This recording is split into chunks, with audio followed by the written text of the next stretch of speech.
Aimables téléspectateurs, je vous salue dans le précieux nom de notre Seigneur Jésus-Christ et je vous souhaite le bienvenu à ce nouveau numéro de votre magazine Socio-Chrétien Menuram, le magazine qui vous apporte la parole des dieux chez vous, le magazine qui vous édifie.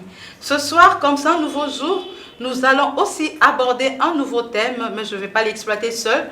Je reçois pour vous un homme de Dieu, c'est le pasteur Jean-Claude Ndagano. Il est pasteur responsable de l'église Rema Jesus is Ministries.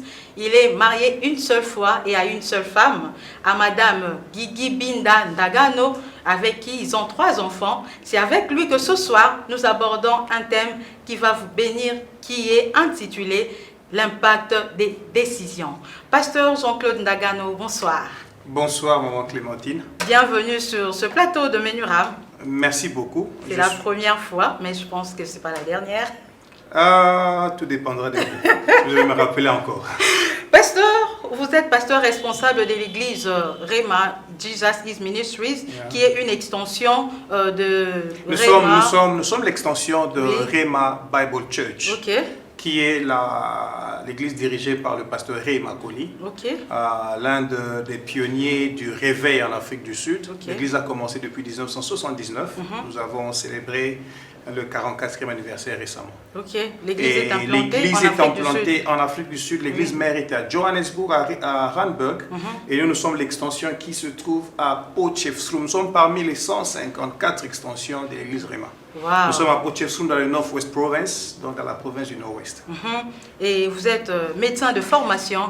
Je suis médecin de formation. Par la grâce de Dieu, j'ai terminé ici à l'université de Kinshasa. Et je suis allé en Afrique du Sud depuis 2005.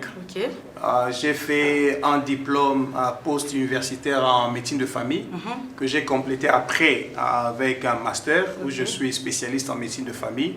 Et je suis...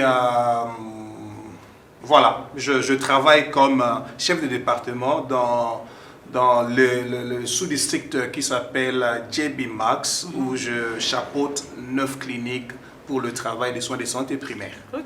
Et vous êtes aussi écrivain? Je suis écrivain et j'ai jusque-là écrit 3 livres. J'ai écrit La puissance de la prière, j'ai écrit Les premières choses en premier, les priorités dans la vie chrétienne, et j'ai écrit le tout dernier, les 4 D sur le chemin du succès, où je parle du désir, de décision, détermination et discipline. Et tous les 3 livres, il faut noter qu'ils sont en version française et anglaise. Donc on peut le trouver en français, on peut également le trouver en anglais. Et vous êtes aussi un amoureux de la mission. Je suis un amoureux de la mission, j'aime gagner les âmes, j'ai la passion pour les âmes du Seigneur. Et c'est ce qui me motive tous les jours. Je me réveille pour aller gagner les âmes. Je ne me réveille pas pour aller soigner les malades. Je me réveille pour aller gagner les âmes. Depuis que j'ai reçu Christ en 1994, j'ai fait plusieurs missions dans le monde. Et le Seigneur m'a donné un fardeau. J'ai commencé une société missionnaire nommée La Compassion. Nous avons pour mission de pouvoir implanter des églises, mais dans des milieux désœuvrés. Et nous allons pour gagner des âmes, former des disciples. Et surtout, nous sommes là pour nous rassurer que le réveil du temps de la fin est préparé pour des âmes qui attendent l'église, Jésus-Christ qui rentre pour l'église du Seigneur. Voilà, maman Clémence. À cause de ce fardeau, je pense que même en soignant un malade, vous pouvez gagner. Vous voyez pas seulement le malade, mais vous voyez une âme à gagner. Chaque fois que j'ai une âme qui est devant moi, je me pose la question de savoir est-ce que cette personne connaît Jésus-Christ? Et dans le pays où je travaille en Afrique du Sud, il y a ce qu'on appelle le droit, chacun a le droit de liberté de son expression, mais il y a aussi la liberté de religion. Je ne peux pas parler à quelqu'un de mon opinion sans lui avoir demandé la permission. Et ce qui se passe, c'est que quand je suis malade, je trouve toujours une opportunité pour faire entrer ma notion de Jésus-Christ. Et si c'est une personne qui va accepter, nous parlons et ils reçoivent Jésus-Christ. J'ai tous les moyens pour le faire sans ma Bible. J'ai des techniques. La technique de la main, j'ai la technique de mon bracelet et je pourrais vous en parler une autre fois. Mais tous les jours que Dieu me donne, si je vois 15 malades, je fais tout pour qu'au moins une d'elles reçoive Jésus-Christ.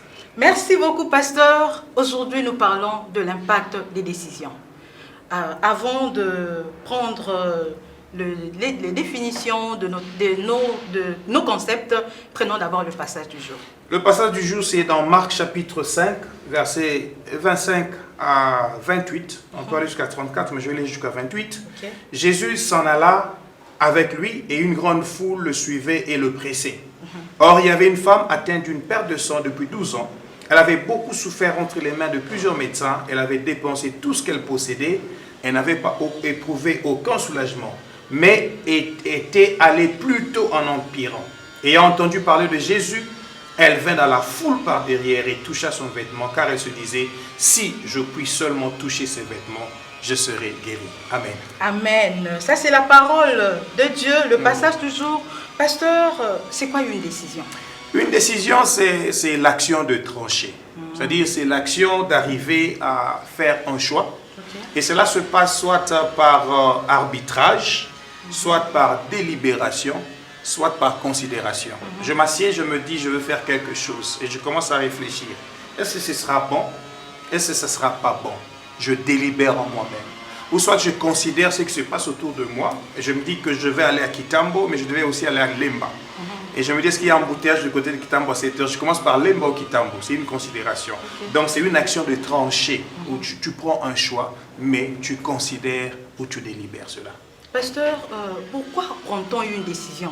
Parce que je pense qu'il y a certainement quelques éléments qui poussent une personne à prendre une décision. On ne prend pas une décision seulement parce qu'on veut prendre.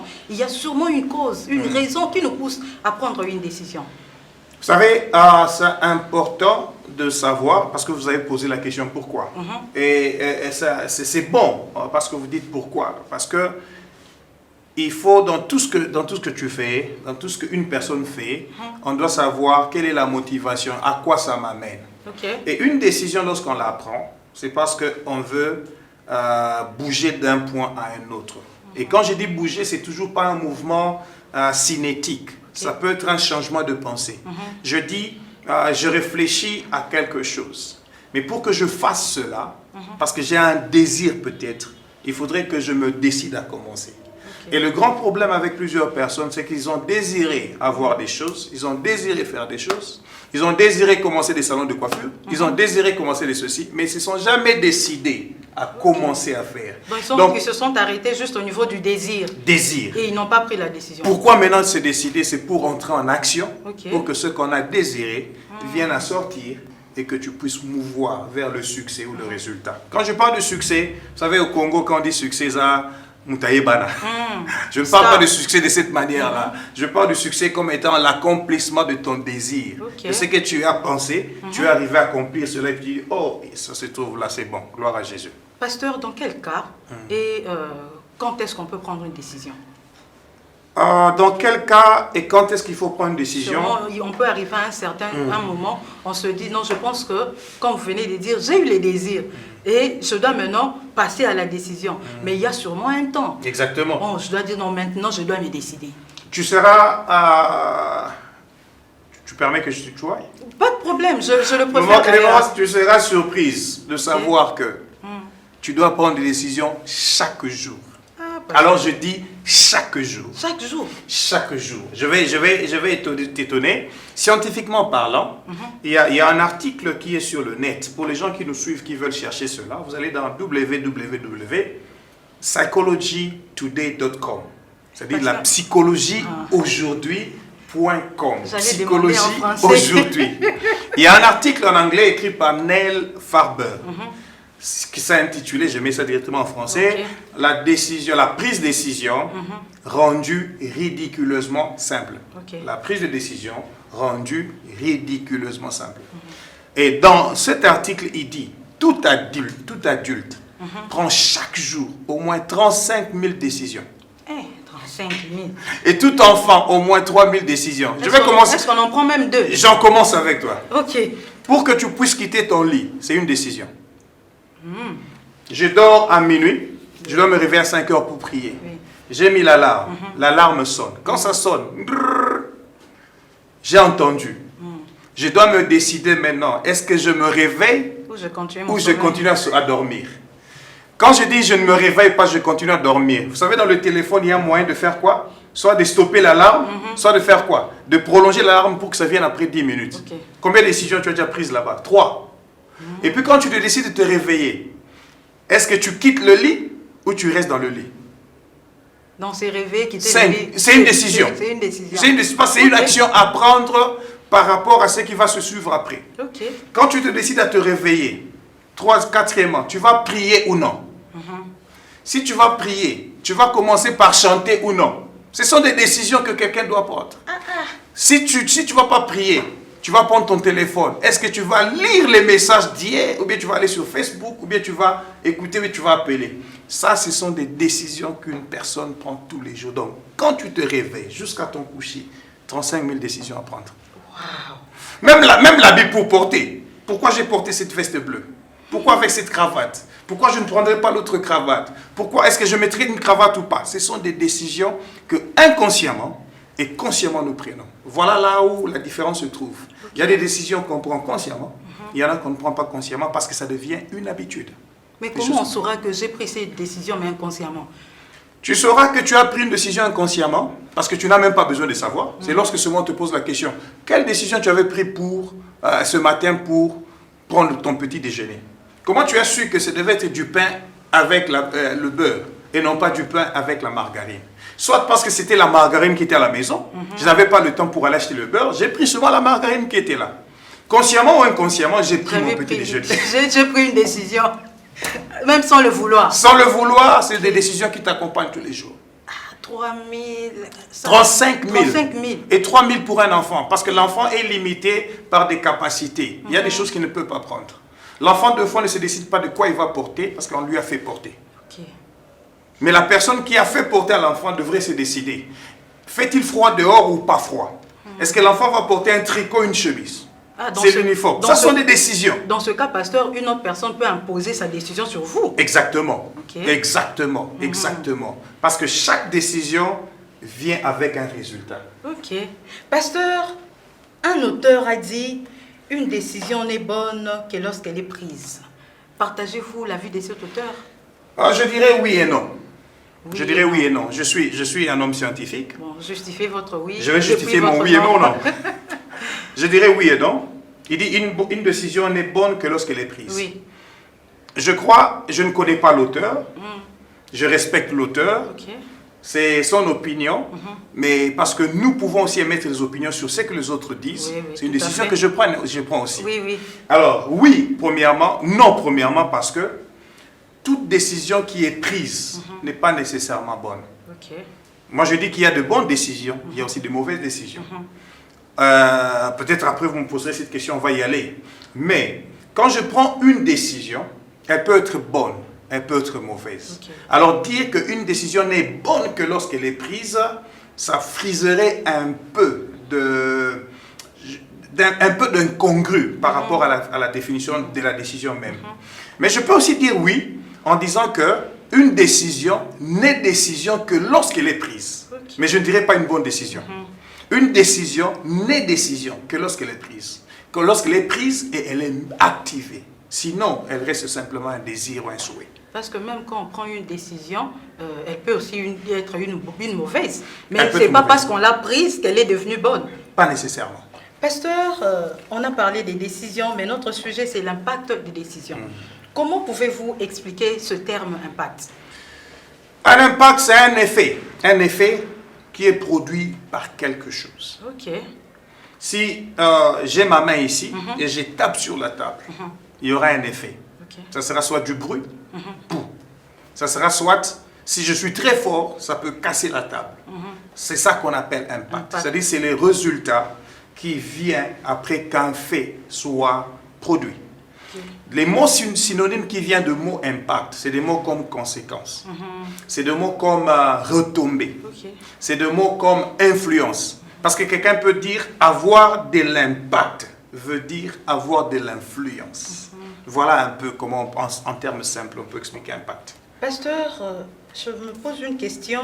Quand j'ai vu le thème, je me suis dit, pourquoi le pasteur n'a pas utilisé un autre mot à la place de l'impact? Surtout qu'il est pasteur. Vous savez, les pasteurs aiment bien utiliser les mots comme puissance, force. Je peux encore utiliser un autre mot comme le pouvoir. Pourquoi parler seulement de l'impact? Quel est le mystère qui est caché derrière le mot impact? Je vais vous le dire simplement en disant ceci. Il y a une différence entre le mot... Pour moi ici, parce que j'ai parlé de désir et décision, je voulais vous montrer comment la décision prise par une personne peut venir apporter un résultat. Mais pourquoi utiliser impact? Parce que je peux aussi dire l'effet de la décision. Ou même les synonymes que vous avez donnés ici. Conséquence d'une décision. Oui. Le mot impact ici vient trop fort en montrant que quand on parle d'impact, il y a une action que tu as faite qui peut ne pas devenir réversible. C'est-à-dire qu'on ne peut pas changer. Je suis en train d'attirer l'attention des enfants de Dieu qui me suivent, qui vont me lire, ou bien qui m'entendent, à vous dire qu'une décision que tu prends aujourd'hui peut avoir des conséquences pour le reste de ta vie. C'est un impact. Un effet, c'est quelque chose qu'on peut reverser facilement. Mais un impact, c'est tellement fort que ça peut ne pas être reversé. Ça peut ne pas être reversé. Alors je parle plus d'impact. Ok. Pasteur, l'impact des décisions. Quand est-ce qu'une décision peut impacter la vie d'une personne? Ok, une décision peut impacter la vie d'une personne négativement ou positivement? Seulement lorsque la décision a été prise, premièrement. Les anglophones parlent de 5 points, 5 éléments. C'est résumé en SMART. S-M-A-R-T. Une décision qui vient améliorer, soit détruire quelqu'un, dans ce que quelqu'un est en train de faire, doit être smart. Premièrement, le premier S, c'est spécifique. C'est-à-dire, c'est une décision spécifique. Je prends la décision de me réveiller. C'est spécifique. La deuxième décision, le deuxième mot, c'est M, mesurable. Lorsque la décision peut être mesurée. J'ai pris la décision de manger. J'ai mangé oui ou non? Oui. Tu peux mesurer que quelqu'un a mangé. Il a mangé quoi? Le pain avec le sucré. Troisièmement, A. C'est en anglais achievable, en français atteignable. C'est-à-dire, je suis arrivé à faire cela et je l'ai fait. Quatrièmement, relevant. Mais en anglais, en français, c'est pertinent. Est-ce que ta décision est pertinente? C'est là où vous parlez de bon ou mauvais. Et dernièrement, c'était time yes. C'est pour dire, est-ce que c'est fait ponctuellement? Parce que tu peux prendre une bonne décision, mais tu l'as faite au mauvais moment. Tu as pris trop de temps. C'est le temps de commencer à s'aimer maintenant. Toi, tu as dormi. La fourmi et la cigale. Quand les gens vont se réveiller pour aller maintenant récolter, toi, tu te réveilles, tu n'as rien à récolter. Pourquoi? Parce que quand tu t'es réveillé pour aller s'aimer, c'était plus le temps de la semence. Les gens avaient déjà semé, c'est le temps de la récolte. Tu t'es réveillé en retard. Une décision prise à un mauvais moment. À un mauvais moment. Ça peut être bon, ça peut être mauvais, mais à un mauvais moment, ça ne te bénéficie en rien. Pasteur, nous sommes en train de poursuivre notre thème. Pouvez-vous nous donner quelques exemples de personnes ayant pris de bonnes décisions dans la Bible? Des personnes qui ont pris de bonnes décisions. Bonnes décisions dans la Bible. Nous allons commencer par quelqu'un comme Job. Job. Quelle est la bonne décision que Job a prise? Je vais vous le dire. Job s'est retrouvé un jour, il est à la maison, on vient lui dire, tes enfants sont morts. Ils sont tous morts le même jour. On dit, quelqu'un d'autre vient, non, tu viens de perdre tous tes biens. Tous tes bétaux sont morts. Et Job se tient là, il commence à regarder. Il se dit, Seigneur, il commence peut-être même à pleurer. C'est normal, ce sont des émotions. La femme de Job est venue. Il dit, oh, toi, le Dieu là que tu es en train de prier maintenant là, il a laissé tes enfants mourir. Il a laissé tes bestiaux disparaître le même jour. Pourquoi tu ne maudirais pas Dieu et tu meurs? Job dit, non, non, non, non, madame, toi tu ne comprends pas. Nu je suis venu sur cette terre, nu je rentrerai entre les mains de Dieu. Donc je refuse de pécher contre Dieu parce que j'ai tout perdu. Une très bonne décision de quelqu'un qui se dit, même si j'ai tout perdu, Dieu reste Dieu. Mais la femme n'avait pas compris cela. Au-delà même, les amis sont venus, 3 ou 4 amis. Ils viennent voir Job, ils veulent confirmer à Job que si aujourd'hui toi tu es dans cette situation, c'est à cause de ton péché. Job commence à leur parler, dire, moi je n'ai pas péché. Demandez même à Dieu, moi je n'ai pas péché. Job a continué. Il avait le choix soit de se dire, j'abandonne ce Dieu. Mais il leur dit, écrivez ma décision avec un burin sur un caillou. Et je vais vous dire aujourd'hui que le Dieu là, que moi je sers, il est mon rédempteur. Il se lèvera un jour et il va se lever le dernier. Même quand les amis ne comprenaient plus ce qui va arriver à Job. C'est la fin du chapitre de tout le livre qui a 42 chapitres. Premier chapitre, il était bien. Fin premier chapitre, il a tout perdu. Pendant plus de 40 chapitres, Job était en train soit d'accepter de prendre une décision. Vais-je abandonner Dieu ou ne pas abandonner Dieu? Mais à la fin, la Bible dit, Job a eu 10 fois ce qu'il n'a jamais eu. Les enfants, il a eu encore des enfants. Et les filles étaient plus belles que celles qu'il a perdues. Tout ça, c'est parce qu'il avait pris une bonne décision. Ok, oui. Pasteur, ça c'est Job. Il a pris une bonne décision. Prenons maintenant les cas d'une autre personne qui a pris une mauvaise décision. Dans la Bible. Dans la Bible, oui. Quelqu'un qui a pris une bonne mauvaise décision, Ève. Ève se retrouve un jour, je ne sais pas le mari était où. Le serpent vient la voir. Hein, il a laissé vraiment Ève. C'est ça le problème, c'est pourquoi je parle au mari. Il y a un jour, j'ai suivi un homme de Dieu qui disait, Adam, vous étiez seulement à 2 dans le jardin. Tu es parti où? Peut-être il est parti prendre la nourriture, on ne sait pas. Parce qu'ils avaient tout. Peut-être il est parti, la femme a dit non, j'ai besoin du poisson. Il dit bon, je vais à la rivière, j'arrive. Elle est restée seule, le serpent est venu. Le serpent vient, oh, maman Ève, comment ça va? Non, nous sommes bien ici. Maman Ève, est-ce que tu vois cet arbre-là au milieu du jardin? Tu as vu ce fruit? La Bible dit, elle a vu que le fruit était beau à voir. Elle dit oui. Elle dit, vous mangez ça? Il dit non, Dieu a dit de ne pas manger ça. Parce que Dieu leur avait dit, ne mangez tout, sauf le fruit de l'arbre du milieu du jardin. Le jour que vous mangerez cela, Dieu avait dit, vous mourrez. Maintenant, le diable vient dire, ah, est-ce que vraiment Dieu vous avait dit? Donc le diable avait l'information. Le diable avait l'information. Il vient maintenant apporter le doute. Parce que c'est ça le travail du diable. Il vient avec des stratégies. Il dit, avait-il vraiment dit? Non, Dieu sait que le jour que vous mangerez cela, vous deviendrez comme lui. Mais est-ce qu'il n'était pas comme Dieu? La Bible dit dans Genèse chapitre 1, verset 26 jusqu'à 28 qu'ils ont été créés. Dieu a dit, faisons l'homme à notre image, selon notre ressemblance. Maintenant, la femme se dit, ah, donc Dieu nous avait trompés, il savait qu'on serait comme lui. Qu'est-ce qu'elle a fait? Elle s'est décidée d'aller cueillir un fruit. La Bible dit, elle a vu que c'était beau à voir. Elle a goûté, c'était bon à manger. Elle voit son mari qui dit, chérie, chérie, viens, goûte le fruit. Le mari aussi a pris une mauvaise décision. Lui aussi, il avait le choix. Adam avait le choix. Il pouvait dire non, moi je ne prends pas ça. Mais je ne sais pas si c'était par communauté, par amour. Nous avons communauté de propriété. Mangeons le fruit ensemble. C'était une mauvaise décision qu'ils ont prise. Et il y a une série de personnes que je peux vous donner dans la Bible. Le jeune prodigue. Prenons dans le Nouveau Testament aussi. Le fils prodigue. Il se décide un jour à dire à son père, papa, donne-moi mon argent, donne-moi mes biens, et je veux partir. Ça aussi, c'est une décision. Une décision. C'est-à-dire, l'héritage vous appartient. Nous sommes 2 enfants. Papa a l'héritage, mais l'enfant dit, papa, donne-moi mon héritage. Papa pouvait dire aussi, bon, c'est pas le temps, mais papa dit, ok, ça va, tu veux prendre tes histoires. Prends tes histoires. Le jeune homme a pris son argent. Pasteur, s'il vous plaît, dans ce cas, la décision ne revenait pas seulement à l'enfant, même au père. Parce que le père aussi, il pouvait dire que ce n'est pas le moment que je te donne ton héritage. Je suis tout à fait d'accord avec toi, maman Clémence. L'enfant a demandé à son papa. C'était une mauvaise décision de la part de l'enfant de demander d'abord. Parce que je pense qu'il n'était pas encore mature assez pour le faire. Le papa, je crois, il dit, bon, c'est un papa. Vous savez, il y a des différences de papa. Vous avez vu plusieurs émissions ici avec le pasteur Chim. Une fois, vous parlez du mariage, le couple. Vous savez, dans le couple, il y a toujours des personnes différentes. Ce papa-là, peut-être, lui, il était un papa, comment je peux dire? Ah, c'est pasteur Chim qui peut avoir des termes, parce que lui, il vient avec des termes un peu compliqués ici. Peut-être un papa libéral. Pas un papa macrocotisé, hein? Ça peut être un papa macocotisé, Vraiment. un papa libéral qui dit ok, prends tes histoires si tu veux partir. Mais c'était aussi une mauvaise décision de la part de papa parce que l'enfant était encore très petit. Oui.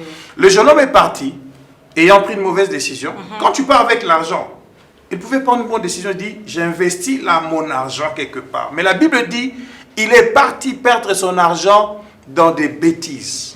Il est parti pour dépenser l'argent, je crois, dans les plaisirs de ce monde. Jusqu'à ce que tout l'argent, tous les gens est fini, les prostituées. Il a fini l'argent avec les femmes. Oui, tout l'argent est fini. Il s'est retrouvé comment? Pauvre, sans rien. La Bible dit qu'il a commencé à manger même la nourriture que mangeaient les porcs. Alors que chez eux à la maison, les serviteurs mangeaient bien à table. Vraiment. Mauvaise décision. Donc il y a plusieurs personnes comme ça dans la Bible. Je peux t'en donner légion de bonnes et de mauvaises. Que j'ajoute une bonne décision. Ajoutez, pasteur. Quelqu'un qui a pris une bonne décision. Il s'appelle David. David, un jour, il était en train de garder les biens de ses papas, le petit troupeau. Ses grands frères, 6 d'entre eux, je crois, ils sont partis à la guerre parce qu'il y avait guerre. Et ils sont là en train d'être, confrontés par Goliath. Et le papa vient dire à David, David, j'ai besoin de toi. Abandonne le troupeau, prends le pain ici, va donner à tes frères au lieu du combat et tu prends des nouvelles pour moi. David pouvait dire, ah papa c'est loin non? Moi je suis un enfant, il avait 17 ans. Monter la montagne là pour aller dans la vallée du Soko, c'est peut-être dangereux. Mais David a accepté. David est parti. Quand il arrive là, la Bible dit le jour qu'il est arrivé, il a entendu Goliath qui était sorti, qui était en train de lancer un défi à tout le peuple. Quand David a entendu cela, David se dit, ah, qu'est-ce qu'on va donner à celui qui va tuer cet incirconcis? On lui dit, le roi va faire de lui son gendre. David dit, ah, moi je vais partir me battre. Il s'est décidé. Donc, il avait déjà pris la décision d'accepter quand son père lui envoyait. Oui. Et arrivé là, il a encore pris une autre décision, une bonne d'aller encore affronter...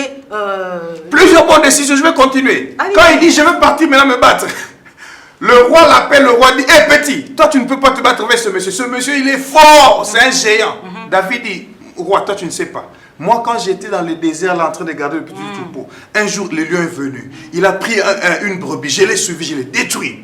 L'ours aussi. Il dit, le même Dieu qui m'a permis de battre l'ours et le lion va me permettre de battre Goliath. Le roi, laisse-moi partir. Le roi dit au petit, bon, je vais te donner mes armes, hein, ma tenue, parce que moi, je suis un combattant. Il donne la tenue à David. David porte comme ça. Il dit, la Bible dit, il n'était pas habitué à cela. Il s'est décidé de jeter ça encore. Il est sorti. Il a ça pris encore des une pierres, décision. Il s'est décidé encore d'aller prendre maintenant des pierres dans l'eau à la source. Il en prend 5. Il jette à Goliath. Une autre décision. Quand Goliath l'a s'approché, et directement, pouf, parce que Dieu était avec lui. Mais il fallait prendre une décision. Et Goliath est tombé. Il a remporté la victoire pour toute la nation à cause de bonnes décisions qu'il a prises. Pasteur, ça ce sont des exemples dans la Bible, mais parlons un peu de vous. Je pense qu'il vous est arrivé dans la vie de prendre une bonne, mais aussi une mauvaise décision. Oui. Ça ne vous gênerait pas d'en parler? Ça ne me gênera pas. Allez, alors parlez. Vous voulez que j'en prenne? Je vous en parle comme en étant chrétien ou païen. Bon, dans tous les deux sens. Dans tous les deux sens. Ok, premièrement. Parce qu'il n'y a pas seulement de chrétiens qui vous suivent, il y a aussi de païens. J'ai pris un jour la décision de me marier. Et quand j'ai pris la décision de me marier, j'étais étudiant. Est-ce une bonne décision ou mauvaise? Ça, c'est un risque. C'est un risque. En tant qu'étudiant. C'est pourquoi je prends cet exemple. J'ai pris une bonne décision de me marier. Mais quand j'ai pris la décision de me marier, j'étais étudiant. En 2e doctorat en médecine. Sans bourse. Je n'avais pas de ETC, boutique, au coin, où je vendais quelque chose. Mais j'ai pris la décision par la foi. Mon père me dit, Jean-Claude, c'est impossible, tu ne peux pas te marier. Parce que tu ne peux pas prendre en charge une femme. Vous savez quoi? J'ai dit, moi, Jean-Claude, permettez-moi seulement de me marier. Et je lui parle de ça, c'est le 14 août 2003. J'ai dit, je vais me marier le 27 décembre, le dernier samedi du mois. Pasteur, 4 mois. Vous aviez déjà une fiancée ou vous êtes Oui, j'avais déjà une soeur qui était là. Ok. Papa l'avait vu déjà, il savait, il m'a même posé la question. Je dis, mais c'est elle. Mais mon père, tu vois, comme un partout, papa, il se dit, non, ça ne va pas marcher. Moi, je dis, papa, pour moi, je crois que ça va marcher. Il me dit, comment? Je dis, vous savez, la Bible dit, Philippiens chapitre 4, verset 13, je crois, j'ai dit, je puis tout par celui qui me fortifie. Mon père n'était pas chrétien aussi assidu que moi. Alors il me dit, Jean-Claude, alors si tu veux te marier en décembre, tu vas te battre toi-même. Tu es mon fils aîné. La coutume veut que moi je paye pour toi la dot de la femme. Mais comme tu tiens à te marier, dans le temps, moi je n'ai pas voulu. Tu trouves la dot toi-même et moi je vais faire le reste. J'ai dit, ok, merci papa. L'essentiel pour moi, j'ai déjà l'autorisation. Je m'étais décidé, j'ai eu l'autorisation. Vous savez quelle autre décision j'ai prise?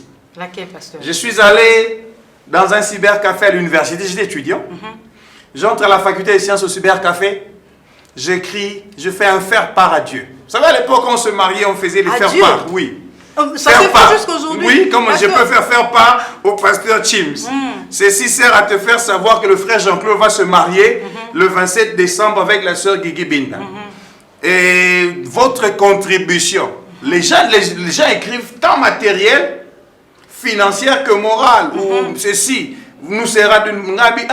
Nous avons besoin de la contribution morale. Moi, j'ai besoin de la contribution financière. J'ai dit, votre contribution financière nous sera d'un grand apport. Merci. J'ai signé. J'ai écrit à El Shaddai, Dieu Tout-Puissant. À l'époque, j'étais en train de prêcher sur le campus. Vous avez une foi. Ils ont une foi. Quand c'est foi, il s'appelle décision. Quel risque? Risque Makassi. Maman, madame, fiancée à l'époque. Écoutez, maintenant j'ai pris ce faire-part là, j'ai fait 2 copies. Chaque jour, présentant le Nzambe. Mais ce sont des choses que nos pasteurs nous avaient prêchées. Moi, j'étais enfant à l'église, on prêchait sur la foi. J'ai entendu un jour le pasteur Dominique prêcher sur l'histoire. Il y a Sambalana Sankeri, Blitz Bakuma, qui a été présenté par Nzambe. Dieu, regarde leurs menaces. Ah, donc Dieu lit aussi les lettres qu'on a écrites par les mains des hommes. Moi, j'ai fait mon faire-part. Adieu. Et la suite est que Dieu m'a béni. Dieu m'a donné l'argent en 4 mois. J'ai construit une maison dans la parcelle de quelqu'un à Rigini, là où Tobanda vit Nabiso, 5 mètres 40 sur 4 mètres 80, qui passe le numéro 20. Pour la Ningagin na balabala asphalté, na boy na place au côté Mayensi. Ça c'est la foi. Je m'étais décidé. Et puis, je me suis marié. J'ai donné toute la dot. Au mois de décembre. Le 20 décembre, j'ai donné la dot. Le 27 décembre, on se mariait. Moi aussi, je vais écrire. Donc, c'était une décision que j'avais prise. C'était risquant. Ok. Mais il faut savoir quand tu prends ta décision, tu la prends avec qui? Vraiment. Moi, j'avais un allié qui s'appelle El Shaddai. J'ai présenté El Shaddai. Et c'est passé très bien. Et Madame Guigui, qui vous a compris et accompagné elle a compris. Dans votre, elle m'a accompagné. Sur votre voie là de foi. Nous nous sommes mariés. Et la première année, j'étais encore médecin stagiaire. Notre première fille est née. La fin d'année, on a deuxième enfant, Botami garçon. Aujourd'hui, la fille est à l'université. Elle est en première graduée en médecine à l'université, en Afrique du Sud. Son petit frère a représenté l'examen d'État. Ok, maman Guigui. Décision. Nous vous saluons, maman Guigui, une femme de foi. Nous avons entendu les témoignages, en tout cas. Vous avez toutes nos salutations. Pasteur, là, c'était une bonne décision. Bonne décision. Une mauvaise. Une mauvaise décision. Je suis arrivé en Afrique du Sud. J'ai commencé à travailler. Et comme beaucoup d'autres médecins, en Afrique du Sud, ils me suivent, ou bien des gens qui travaillent en Afrique du Sud, j'ai trouvé que tout le monde prend une dette pour avoir une voiture. Okay. J'ai commencé à prendre des dettes. Parce que les dettes, les banques vous donnent. Et ça m'a pris beaucoup d'années pour continuer à payer cela. Okay. C'est des mauvaises décisions qu'on a dans la vie. Alors je me suis décidé à repayer mes dettes pour ne plus prendre. Okay. J'ai pris une bonne décision. Donc il y a des décisions comme ça qu'on prend, on se dit je vais faire comme les autres. Mais maman Clémence, toi tu n'es pas toutes les autres. Okay. Si les autres ont réussi comme ceci, Amen. Toi tu pourras réussir autrement. C'est des bonnes décisions à prendre. Refuse de prendre de mauvaises décisions dans ta vie. Merci beaucoup pasteur. Je pense que pour ce soir, nous allons nous arrêter ici parce que la télé c'est le temps. Okay. On ne va pas nous faire, refusons qu'on nous ferme. C'est parti vite, hein? Refusons qu'on nous ferme Menuram. Sinon prochainement vous n'allez plus revenir. C'est parti vite. Vraiment, acceptez de revenir prochainement pour qu'on continue notre thème. Merci beaucoup, pas de problème. Fidèles téléspectateurs, nous sommes arrivés à la fin de votre magazine socio-chrétien Menuram de ce soir. Nous avons parlé de l'impact des décisions. Il faut savoir prendre des décisions. Il y en a des bonnes, il y a aussi de mauvaises décisions. J'étais avec le pasteur Jean-Claude Ndagano. Nous n'avons pas fini l'émission, notre sujet, faute de temps. Vous savez, la télé, c'est le temps. Nous y reviendrons prochainement pour en finir. D'ici là, je vous dis de rester branchés sur votre chaîne C'est Possible Télévision, la chaîne qui a la capacité d'échanger votre futur. À jeudi prochain. Au revoir.